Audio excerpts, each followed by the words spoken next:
எனக்கு அன்பான தேவனுடைய பிள்ளைகளே, நமது ஆண்டவராகிய இயேசு கிறிஸ்து பூமியிலே மனிதனாக வாழ்ந்து தேவனுடைய ராஜ்யத்தை சுவிசேஷமாய் அறிவித்த நாட்களில் பரலோக ராஜ்யத்தை குறித்து பல காரியங்களை ஓமைகளாக பேசினார் என்று நாம் பார்க்கிறோம். அப்படி அவர் ஓமைகளாக பேசி தேவனுடைய ராஜ்யத்தை குறித்த ஒரு நல்ல விளக்கத்தை கொடுத்த பொழுது அதில் ஒன்றை இன்றைக்கு நாம் தியானித்து ஜெபிக்க இருக்கிறோம். பாருங்கள், மத்தேயு எழுதின சுவிசேஷம் 20ஆம் அதிகாரம் 1 வசனம் சொல்லுகிறது, பரலோக ராஜ்யம் வீட்டெஜமானனாகிய ஒரு மனுஷனுக்கு ஒப்பாயிருக்கிறது. அவன் தன் திராட்சை தோட்டத்துக்கு வேலையாட்களை அமர்த்த அதிகாலையிலே புறப்பட்டான். இங்கே பரலோக ராஜ்யம் ஒவ்வொரு மனிதர்களுக்கும் எப்படிப்பட்ட கிருபை கொடுக்கிறது என்பதை குறித்ததான விளக்கத்தை நாம் பார்க்கிறோம்.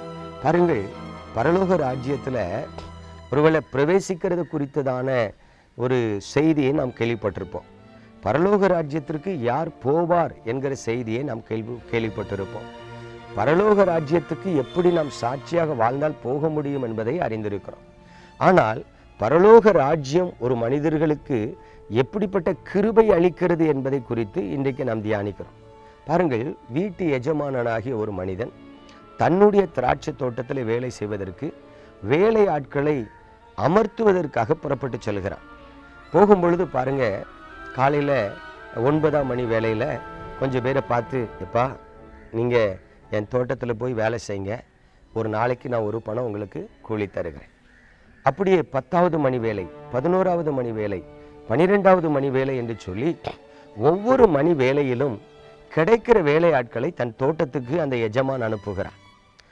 எல்லாரிடத்திலும் ஒரு நாளைக்கு ஒரு பணம் கூலி தருகிறேன் என்று சொல்லுகிறான். கடைசி 1 மணி நேரத்தில் கொஞ்சம் ஜனங்களை அழைத்து அவர்களையும் வேலைக்கு அனுப்புகிறான். அவர்களுக்கு ஒரு பணம் என்று கூலி பேசவில்லை.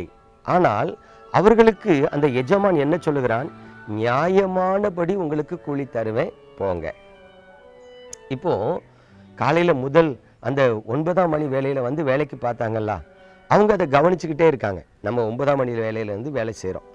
10வது மணி வேலையில் ஆட்கள் வராங்க, 11வது மணி வேலையில் ஆட்கள் வராங்க, கடைசி 1 மணிக்கும் வேலைக்கு ஆட்கள் வராங்க. அப்போ இவர்களாக தங்களுக்குள்ள என்ன நினைத்து கொள்ளுகிறார்கள், நமக்கு ஒரு பணம் கூலி பேசினார் உண்மைதான், ஒருவேளை நம்ம முந்தியே வந்ததுனால நம்ம மேலே இறக்கப்பட்டு அதிகமான கூலி தருவார் போல. ஏன், கடைசி 1 மணி வேலைக்கும் இவர் வேலைக்கு ஆட்களை நியமிக்கிறார். அப்போ இவங்க என்ன நினைக்கிறாங்க, கடைசி 1 மணி நேரத்துக்கு ஒருத்தனை வேலைக்கு நியமித்தா அவனுக்கு எப்படி கூலி கொடுப்பார். அங்கே கூலி கொடுக்கும் பொழுது பார்க்குறாங்க, இந்த எஜமான் ஒரு காரியத்தை மற்ற மனிதர்களை போல செய்யாமல் வித்தியாசமாக செய்கிறார். என்ன செய்கிறாரு, நம்ம எப்போவுமே முந்தி வந்து வேலை பார்த்தவங்களுக்கு தான் கூலி முதல்ல கொடுப்போம், அப்படி தானே? பிந்தி வந்து வேலை பார்த்தவங்களுக்கு கடைசியில் கொடுப்போம். ஆனால் இந்த எஜமான் என்ன பண்ணுறாரு, கடைசி 1 மணி நேரம் வந்து வேலை பார்த்தவங்களுக்கு முதல்ல சம்பளம் கொடுக்கார். அப்போ அவர்களுக்கு முதல்ல சம்பளம் கொடுக்கும்போது என்ன பண்ணுறாரு, முதல் மணி வேலையில் வந்து வேலை பார்த்தானே அவனுக்கு ஒரு பணம் கூலி பேசினார் பார்த்தீங்களா, அதே ஒரு பணத்தை கடைசி 1 மணி நேரத்தில் வந்தவனுக்கு முதல்ல கொடுத்த உடனே இந்த முதல் மணி வேலையில் வந்து வேலை பார்த்தவங்களுடைய அந்த வாஞ்சை அதிகரிக்கிறது. அவர்கள் எண்ணம் இன்னும் சந்தோஷத்தை கொண்டு வருது. நம்ம நினைச்சது கரெக்டு தான், பிந்தி வந்தவங்களுக்கு ஒரு பணம் கூலி கொடுக்காரே, 1 மணி நேரம் தான் வேலை பார்த்தவங்களுக்கு ஒரு பணம் கூலி கொடுக்காரே, அப்போ நம்ம நினைச்சது போல நம்ம முதல்லே வந்துட்டோம், அதனால் நமக்கு அதிகமாக தருவார்னு இவர்கள் எதிர்பார்க்கிறார்கள். ஆனால் நடந்தது என்ன, காலையில் முதல் மணி வேலைக்கு வந்தவங்களுக்கும் அவர் ஒரு பணம் தான் கூலி கொடுக்கார். இதை ஏற்றுக்கொள்ள அவர்களுக்கு மனதே இல்லை. பாருங்க, இருதயத்தில் வெசனப்படுறாங்க, கோபப்படுறாங்க, ஆதங்கப்படுறாங்க. அவங்க எஜமான்ட்ட சண்டைக்கு போகிறாங்க. என்னையா நீர் நியாயமானபடி கூலி தருவீர்னு நினச்சா எங்களை ஏமாத்துறீர, பகல் முழுவதும் வேலை பார்த்த எங்களுக்கும் ஒரு பணம் கூலி, கடைசி 1 மணி நேரம் வேலை பார்த்தவனுக்கு ஒரு பணம் கூலின்னா பகலின் உஷ்ணத்தெல்லாம் சகிச்சு நாங்கள் வேலை பார்த்தோமே, எங்களுக்கு கூட தரக்கூடாதா அப்படின்னு சொல்லி இவர்கள் சண்டைக்கு போகிறார். அப்போ தான் எஜமான் சொல்கிறான், சிநேகிதனே, நீ ஏன்பா வருத்தப்படுற, உன்கிட்ட ஒரு பணம் கூலின்னு நான் உன்கிட்ட பேசலையா, நீ அதை சம்மதிக்கலையா, நான் கடைசி வந்தவனுக்கு தாராளமாக கொடுக்குறேன், அது என்னுடைய பணம், என்னுடைய பணத்தை என் இஷ்டப்படி நான் கொடுக்குறேன், உன் பணத்தை நான் குறைச்சி அவனுக்கு கொடுக்கல. உனக்கும் நான் துரோகம் பண்ணலை, உனக்கு பேசினபடி தந்துட்டேன், நீ வாங்கிட்டு போ. அவனுக்கு நான் தாராளமாக கொடுக்குறேன், உனக்கு ஏன் கோபம்? பாருங்க, இதே போல தான் தேவனுடைய பிள்ளைகளே இன்றைக்கு ஆவிக்குரிய வாழ்க்கையில் கிறிஸ்தவர்களுக்குள்ள பாருங்க, நான் 1990 ரட்சிக்கப்பட்டுட்டேன், நீ எல்லாம் நேற்று ரட்சிக்கப்பட்டவன். எப்படி 1990 ரட்சிக்கப்பட்டவங்க நேற்று ரட்சிக்கப்பட்ட தேவ பிள்ளைகளை அற்பமாக நினைக்காங்க. நீ எல்லாம் இன்னைக்கு தானப்பா ரட்சிக்கப்பட்ட, உனக்கு என்ன தெரியும்?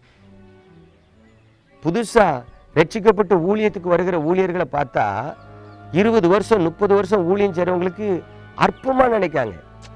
நீங்களாம் இன்னைக்கு ஊழியத்துக்கு வந்திருக்கீங்கப்பா, உங்களுக்கு என்ன தெரியும்? நாங்களாம் அந்த காலத்திலே ரட்சிக்கப்பட்டு ஆண்டவருக்காக கிராம ஊழியம் செஞ்சு அடிக்கப்பட்டோம், மிதிக்கப்பட்டோம். நாங்கள் பட்ட பாடில் கால் தூசி நீ பட்டிருப்பியா? நான் கேட்குறேன், நீ பட்ட பாட அவன் படணும்னு என்ன அவசியம் இருக்கு? யோசித்து பாருங்களேன். வெள்ளக்கார மிஷினரிகள் வந்து இந்தியாவில் சுவிசேஷம் அறிவிக்கப்பட்ட பொழுது எத்தனை மிஷினரிகள் நம்முடைய தேசத்தில் மரிச்சாங்க? எத்தனை மிஷினரிகளின் கல்லறை இன்றைக்கு வரைக்கும் நம்ம பட்டணங்களில் இருக்கு? யோசித்து பாருங்க. யாராவது சொந்த தேசத்துக்கு போனாங்களா? ஸ்காட்லாந்துலேருந்து வந்தவங்க, இங்கிலாந்துலேருந்து வந்தவங்க யாராவது சொந்த தேசத்துக்கு போனாங்களா? நூற்றுக்கணக்கான மிஷினரிகளின் கல்லறை இந்தியாவில் இருக்கு. ஆனால் நம்ம அப்படி இல்லையே. வெள்ளக்கார மிஷினரிகள் பட்ட பாடுகளை நம்ம படலையே. இந்தியா தேசத்தில் வந்து ஸ்டெயின்ஸ் பாருங்க, அவர் பிள்ளைகள் 3 பேரும் இரத்த சாட்சிகளை மறிச்சாங்க.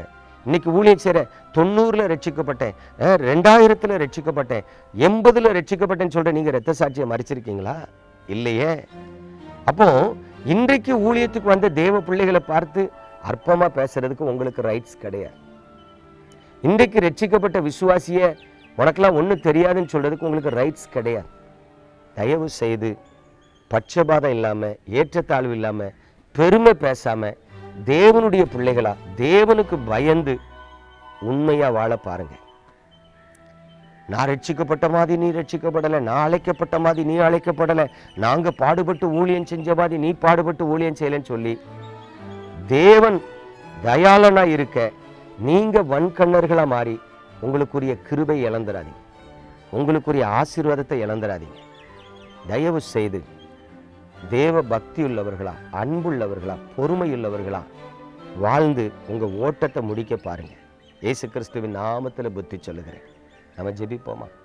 கிருபை நிறைந்த எங்கள் அன்பின் பரலோக தகப்பனே, இன்றைக்கு ஆவிக்குரிய வாழ்க்கையில காணப்படுகிற மிகப்பெரிய ஒரு வேதனையான காரியம், தகப்பனை போல தாயை போல இருக்க வேண்டிய தேவ பிள்ளைகள் சத்துருக்களை போல மாறி உம்முடைய பிள்ளைகளுக்கு விரோதமாகவே ஜெபிக்கிறத, பேசுகிறத, உம்முடைய பிள்ளைகளுக்கு விரோதமாக எழும்புகிறத நாங்கள் இந்த நாட்களில் பார்க்கிறோம். இப்படிப்பட்ட பொல்லாத இருதயம் உம்முடைய நாமம் தரிப்பிக்கப்பட்ட எந்த பிள்ளைகளுக்குள்ளும் எந்த ஊழியனுக்குள்ளும் இராதபடி நீங்கள் கிருபை செய்யுங்கப்பா. அப்படிப்பட்ட பொல்லாத இருதயம், அன்பற்ற இருதயம், ஆண்டவரே அற்பமாக நினைக்கிற இருதயம் காணப்பட்டா அவர்களை கொஞ்சம் கடிந்து கொள்ளுங்க, இல்லைன்னா அவர்களை ரட்சிங்க. மறுபடியும் உமது பரிசுத்த கரத்தில் தருகிறேன். இந்த செய்தி அநேகரை உணர்வடைய செய்யட்டும், திருத்தட்டும். இயேசு கிறிஸ்துவின் பரிசுத்த நாமத்தில் பிதாவே, ஆமென்.